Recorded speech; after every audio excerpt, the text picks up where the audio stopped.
Si vos clients hésitent à acheter, c'est sûrement parce que vous causez ces 3 erreurs psychologiques. Et le deuxième détruit 80% de vos ventes. Quelles sont ces erreurs que presque tous les vendeurs commettent sans toutefois se rendre compte? Peut-être toi aussi, tu en fais partie. La première, c'est de parler trop de soi au lieu du client.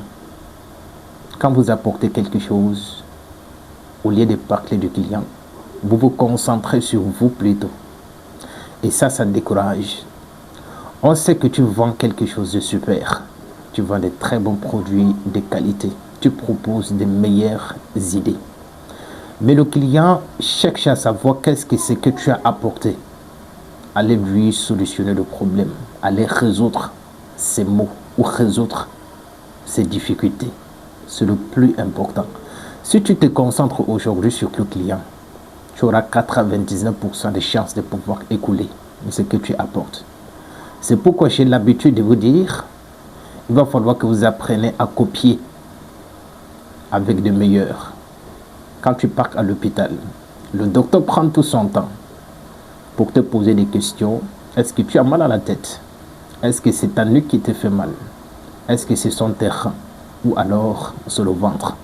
C'est pour pouvoir apporter des solutions réelles à tes maux, à ton problème. C'est la même chose que tu devrais faire si tu rêves certainement de devenir un as de la vente. Ici, je te partage les méthodes réelles que si tu appliques au quotidien, sans doute, tu vas voir que tes ventes vont commencer à décoller, à grimper. La deuxième des choses, je te conseille plutôt d'apporter des preuves. Qu'est-ce que j'appelle par des preuves? C'est les témoignages sociaux. Si tu vends les produits pour les cheveux, je suis en train de dire que n'importe quoi.